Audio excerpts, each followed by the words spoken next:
하나님이 사람을 만드셨습니다. 알고 계시죠? 하나님이 최초로 만든 사람은 남자입니다. 하나님은 최초로 남자를 만드셨으나 보시기에 좋지 않았습니다. 하나님은 자신이 만든 사람을 무엇 때문에 보시기에 좋지 않다, 그렇게 말씀하셨을까요? 남자만 만들어 가지고는 사람으로서의 완성품이 아니다. 사람으로서의 완성품이 되려면 여자를 만들어야 한다. 그러므로 하나님은 완성품 사람을 만들기 위해서 여자를 만들었습니다. 성경에서 말하는 사람의 정의입니다. 창세기 1장 27절을 같이 읽겠습니다. 하나님이 자기 형상 곧 하나님의 형상대로 사람을 창조하시되 남자와 여자를 창조하시고, 사람을 창조하시되 남자와 여자를 창조하셨다.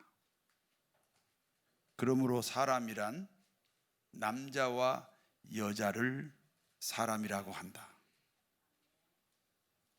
여기서 남자는 남편이고 여기서 여자는 아내를 가리킵니다. 얼마 전에 가톨릭 수장인 로마 교황이 동성애 찬성 발언을 했습니다. 하나님은 남자와 여자가 결혼해서 살아야 사람이라고 하셨습니다. 그런데 가톨릭 수장인 로마 교황은 남자와 남자가 결혼해도 되고 여자와 여자끼리 결혼해도 된다는 것입니다. 그러므로 가톨릭은 정통 기독교가 아닙니다. 그렇기 때문에 가톨릭을 정통 기독교로 보는 목사나 교회는 그 목사나 그 교회가 정통 목사 정통 교회가 아닙니다. 그러므로 인류 최초의 부부는 아담과 하와입니다. 인류 최초의 부부 아담과 하와 사이에 두 아들이 태어났습니다. 첫째 아들은 가인입니다. 직업이 농업입니다. 둘째 아들은 아벨인데 직업이 목축업입니다. 두 아들이 성장하여 각각 하나님께 제사를 드렸습니다. 큰아들 가인은 농사 짓는 사람이니까 땅의 소산으로 제물을 삼아 하나님께 제사를 드렸습니다. 둘째 아들 아벨은 양을 치는 사람이니까 양 새끼를 잡아서 양 새끼를 제물로 삼아 하나님께 제사를 드렸습니다. 문제가 생겼습니다. 가인의 제사는 하나님이 받지 아니하시고 아벨의 제사만 하나님이 받으셨습니다. 그때 가인이 몹시 화가 났습니다. 화를 내는 가인에게 하나님이 말씀합니다. 내가 분을 내고 안색이 변하면 어쩌겠냐? 내가 선을 행하지 않으면 너는 죄의 지배를 받는다. 죄가 너를 지배하기 전에 너가 죄를 지배해야 된다. 죄가 여러분을 지배합니까? 여러분이 죄를 지배합니까? 말 안 해도 됩니다. 하나님은 너가 죄를 지배해라, 그렇게 말씀하셨습니다. 하나님의 경고에도 불구하고 가인은 죄 지배를 받고 동생 아벨을 죽였습니다. 왜 죽였을까요? 하나님이 동생의 제사를 받았기 때문에 형이 내 제사를 받지 않았다는 겁니다. 그러니까 동생만 없었으면 하나님이 자신의 제사를 받으셨을 것이라는 생각입니다. 가인은 자신의 문제를 하나님과 관계에서 찾지 않고 사람에게서 찾았습니다. 여러분, 우리가 살아가다 보면 이 모든 일상의 문제는 사람과의 관계예요. 그러나 그 문제를 하나님에게서 찾아야지 사람 사이에서 찾으면 안 됩니다. 가인은 내 제사를 하나님이 안 받은 것에 대해서 하나님과의 관계에서 찾아야 되는데 동생과의 관계에서 찾아요. 전형적인 인본주의입니다. 인본주의의 결론은 비교의식입니다. 모든 범죄는 비교의식이 그 원인이에요. 세상이 이렇게 혼란하고 혼탁하고 상식적으로 이해가 안 되는 많은 일들은 다 비교의식에서 출발합니다. 가인이 동생 아벨을 죽인 것은 인류 최초의 살인사건입니다. 하나님이 동생을 죽인 가인에게 말씀합니다. 창세기 4장 9절을 같이 읽습니다. 여호와께서 가인에게 이르시되 내 아우 아벨이 어디 있느냐? 그가 이르되 내가 알지 못함이다. 내가 내 아우를 지키는 자니이까? 가인아 가인아 내 아우 아벨이 어디 있느냐? 하나님이 몰라서 질문합니까? 전능하신 하나님이 몰라서 질문합니까? 돌아올 기회를 주시는 거예요. 제가 동생을 죽였습니다. 천부여 의지 없어서 손들고 옵니다. 그런데 가인은 이렇게 대답합니다. 저는 모릅니다. 제가 내 아우를 지키는 사람입니까? 여러분, 사람은 다른 사람을 지키는 사람이에요. 우리 모두는 우리의 주위 사람들, 내가 아는 사람들에 대해서 책임의식을 갖는 거예요. 더더구나 친동생이잖아요. 지가 죽여놓고 저는 모릅니다. 내가 내 아우를 지키는 사람입니까? 시침이 때는 살인자 가인에게 하나님이 다시 말씀합니다. 가인아, 내가 무엇을 하였느냐? 내 아우 아벨의 핏소리가 땅에서부터 내게 호소한다. 땅이 입을 벌려 내 아우의 피를 받았으니 너는 땅으로부터 저주를 받는다. 우리 대한민국의 5,000년 역사가 한의 역사라 그러잖아요. 이 가진 자로부터 못 가진 자가 너무 그 한을 가지고 살아요. 그 한이 땅 속에 묻혀 있어요. 그래서 이 대한민국은 잘 안 돼요. 민주주의도 잘 안 되고 어쩌다가 그냥 강력한 군사 독재로 겨우 경제가 좀 살아나긴 했어요. 땅이 치료를 받아야 됩니다. 우리 이 교회 자리도 여기 땅이 치료가 안 돼가지고 이렇게 긴 세월을 보내게 됐습니다. 땅이 입을 벌려 내 아우의 피를 받았으니 너는 땅으로부터 저주를 받는다. 내가 밭을 갈아도 땅이 내게 소출을 주지 않는다. 그러므로 너는 이곳저곳을 유리방황하는 사람이 될 것이다. 가인은 자신이 동생을 죽인 사실을 하나님이 알고 계신다는 것을 깨달았습니다. 그러므로 이렇게 호소합니다. 창세기 4장 13절에서 14절을 같이 읽습니다. 가인이 여호와께 아뢰되 내 재벌이 지기가 너무 무거우니이다.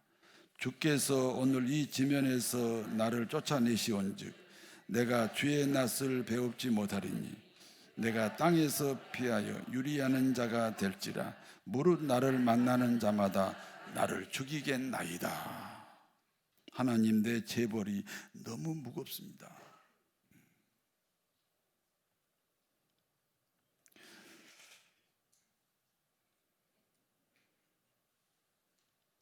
주님이 이곳에서 나를 쫓아내시면 나를 만나는 자가 나를 죽일 것입니다. 자기가 동생을 죽였으므로 다른 사람도 자신을 죽일 것이라는 판단입니다. 그러므로 세상의 모든 판단은 자신이 기준입니다. 그래서 세상에는 평화가 없는 겁니다.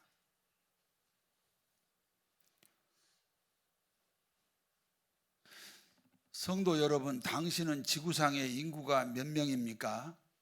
아버지 아담, 어머니 하와, 그리고 가인이에요. 이 지구상의 인구가 몽땅 세 사람입니다. 그런데 가인의 걱정은 내가 여기서 쫓겨나 유리방황할 때 나를 만나는 그 누군가가 나를 죽인다는 거예요. 죽이면 어떻게 하느냐는 걱정이에요. 어떤 사람은 이 구절을 보고 이렇게 해석합니다. 인류의 조상은 아담과 하와의 계통이 있고 우리가 알지 못하는 또 다른 인류의 조상이 있다는 겁니다. 그러니까 가인이 내가 이곳을 떠났을 때 누군가가 나를 만나면 나를 죽일 수 있다는 걱정을 했다는 겁니다. 이와 같은 해석은 굉장히 위험한 해석입니다. 생각해 보세요.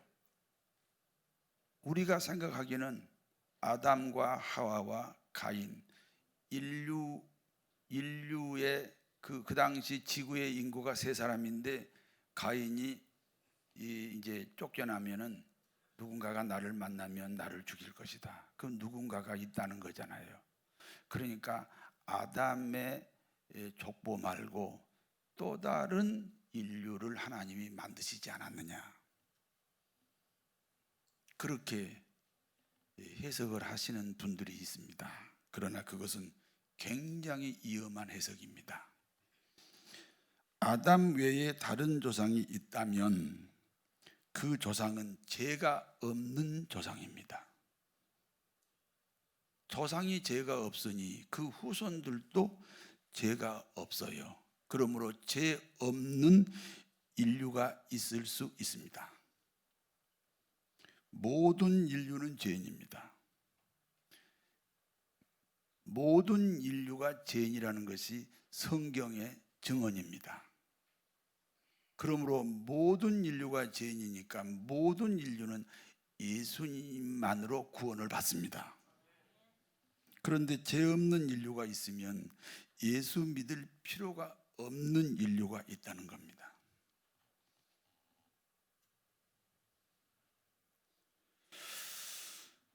그렇게 되면 모든 인간이 죄인이기 때문에 오직 예수님만으로만 구원받는다는 이 기독교 진리가 무너지는 거예요.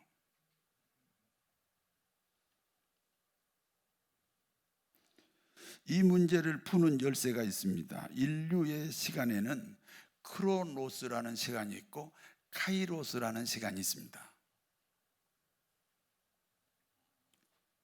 크로노스는 우리가 살아가는 시간입니다. 1년은 365일, 한 달은 30일, 하루는 24시간, 1시간은 60분, 1분은 60초. 이와 같은 시간을 크로노스라고 합니다. 또 다른 시간 카이로스가 있습니다. 천년이 하루 같고 하루가 천년 같다. 그런 말씀 들어보셨지요? 영원 속에 사는 사람들의 시간, 우리는 영혼을 소유했어요. 그러나 지금은 시간 속에 살잖아요. 그래서 우리는 하루가 천년 같고 천년이 하루 같다 이렇게 고백합니다. 그러므로 카이로스의 시간으로 보면 가인 시대의 이야기가 오늘날 우리들의 이야기가 됩니다. 왜 창세기 4장에 가인의 이야기를 기록했나요? 오늘날 우리들의 교훈으로 기록한 거예요. 가인이 고백합니다. 내가 하나님을 떠나면 나는 보호받지 못합니다. 사랑하는 성도 여러분, 우리 모두 역시 가인처럼 하나님을 떠나면 보호받지 못합니다. 분명히 독감 백신을 맞았는데 이틀 만에 죽은 사람도 있습니다. 독감 백신 맞으셨나요? 하나님이 지켜주셔야 됩니다. 그러므로 하나님이 가인을 지키신다는 약속을 합니다. 그렇지 않다. 가인을 죽인 자는 벌을 7배나 받는다. 그리고 누구든지 가인을 해하지 못하도록 하나님께서 가인에게 표를 주었습니다. 우리가 뭐 국회나 어디 관공서에 들어가려면 들어가기 전에 표를 받잖아요. 그 표가 있으면 그냥 마음대로 들어가요. 그래서 누구든지 가인을 해하지 못하도록 하나님이 가인에게 표를 주었습니다. 표가 무엇입니까? 예수 그리스도입니다. 사랑하는 교우 모두에게도 예수 그리스도라는 사랑의 이름표가 있는 줄로 믿습니다. 이름표를 붙여 내 가슴에 확실한 도장을 찍어 이 세상 끝까지 나만 사랑한다면 확실하게 붙잡아 놓치면 깨어지는 유리알 같이 사랑은 아픔인 거야. 정 주고 마음 주고 사랑도 주고 이제는 더 이상 남남일 수 없잖아. 너만 사랑하는 내 가슴에 이름표를 붙여줘. 부르고 싶었지요. 사랑하는 교우 모두에게 예수 그리스도라는 사랑의 이름표가 있으신 줄로 믿습니다. 여기까지가 본문의 내용입니다. 이제 본문이 주는 교훈을 말씀드립니다. 하나님이 받으시는 아벨의 제사입니다. 하나님이 받으시는 아벨의 제사에 대한 교훈입니다. 인간은 죄인입니다. 그러니까 기독교 인문이 자기 발견이에요. Without knowledge of self, there is no knowledge of God.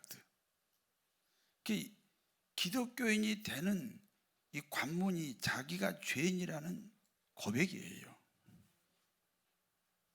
그리고 죄의 값은 사망입니다. 모든 사람은 자신의 죄값을 치르기 위해서 한 마리의 양을 제단에 올려놓고 그 양의 머리에 안수기도 합니다.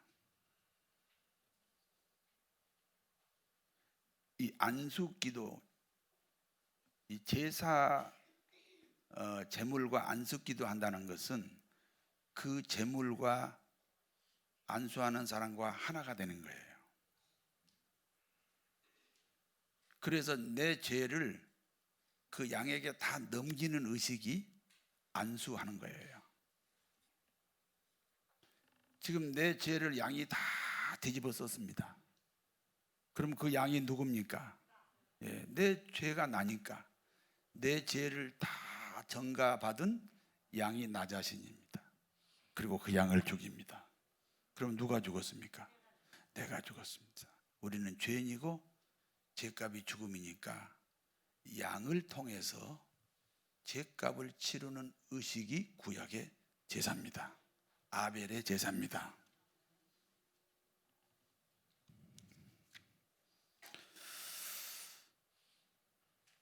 하나님은 죄값을 치르는 그 사람의 제사를 받으십니다.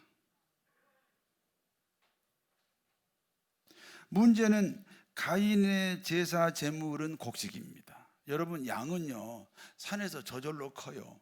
그런데 곡식을 가을에 추수하려면 굉장히 노력하고 굉장히 수고를 많이 해야 돼요. 곡식은 생명이 없습니다. 내 죄를 물려받아 갖고 죽어야 되는데 양처럼 곡식은 내 죄를 물려받을 수 없어요. 제사함의 의식이 없는 거예요. 가인이 곡식을 제물로 제사를 지냈다는 말은 제사함이 없는 제사를 지낸 거예요. 다만 자신의 의로움을 하나님께 드렸어요.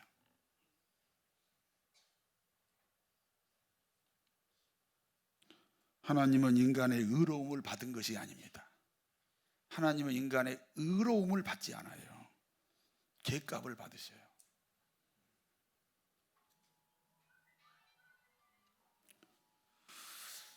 저런 소리도 잘 안 받으세요.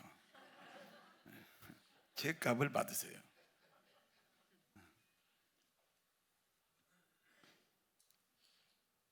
아벨이 드린 어린 양은 예수 그리스도입니다. 여러분, 예수 그리스도가 내 죄값으로 죽으신 사실을 믿으십니까? 그러면 여러분도 하나님이 받으시는 아벨의 제사를 지금 드리고 계신 겁니다. 우리가 사는 지구상의 모든 기독교인들은 두 종류의 예배를 드립니다. 하나는 가인의 제사입니다. 오늘 본문 4장 7절에는 가인의 제사를 하나님이 악으로 규정했습니다.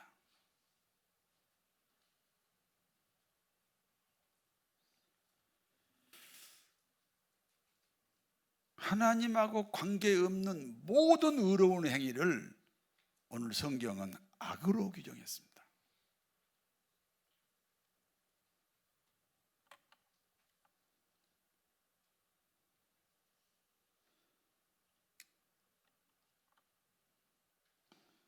기독교 이름으로 드려지는 비복음 예배입니다. 구원의 확신에서 출발하지 않는 모든 신앙의 행위입니다. 다른 하나는 아벨의 제사가 있습니다. 동일하게 오늘 본문 4장 7절에 이 아벨의 제사를 선으로 규정하고 있습니다.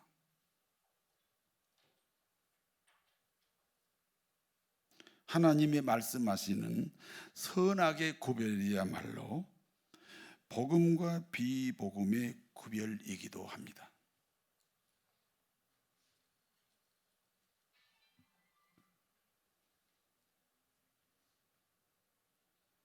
그런데 어쩌면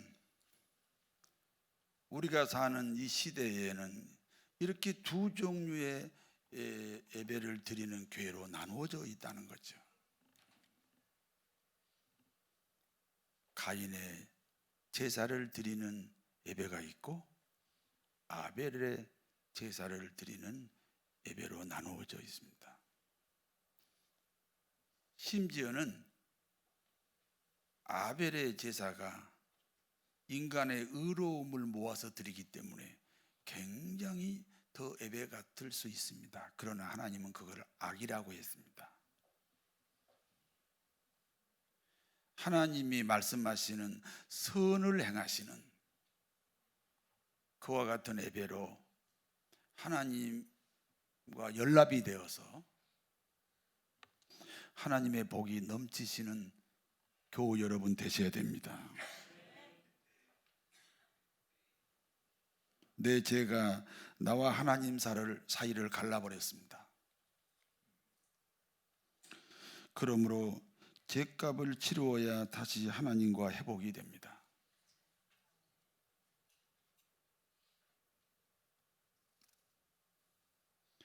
오직 아벨의 제사는 하나님이 받으시는 제사입니다.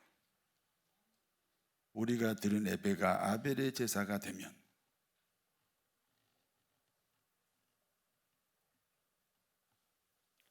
우리가 드린 예배가 아벨의 제사가 되면 우리는 하나님으로부터 수만 가지 약속을 받아낼 수 있습니다. 예를 들면 이삭의 복이 우리들의 복이 될 수 있습니다. 이삭은 흉년 시절에 블레셋으로 피난을 갔습니다. 블레셋은 이스라엘과 전통적으로 좋은 관계가 아닙니다. 거기서 땅을 빌려가지고 농사했는데 그의 100배나 얻었습니다. 환경이 아닙니다. 하나님입니다. 이삭은 일생 동안 이름이 장대하고 왕성하여 마침내 거부로 살았습니다. 아벨의 제사가 우리 모두의 예배가 되면 이삭의 복으로 승리하는 사랑하는 교우 여러분 되실 수 있습니다. 이삭의 복으로 승리하시기를 진심으로 축원합니다. 거룩하신 아버지 하나님,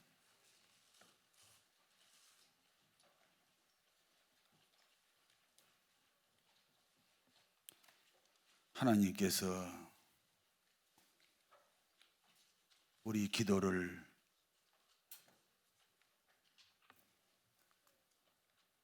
받으셔야 합니다. 우리의 찬송을 받아야 합니다. 우리의 소원을 받으셔야 됩니다. 아벨의 제사가 되면 우리의 삶을 받아 주십니다. 하나님과 연결이 되므로 주님으로부터 만 가지 복, 창조주의 복을 누릴 수가 있습니다. 이와 같은 믿음으로 승리하도록 우리 모두를 축복하여 주옵소서.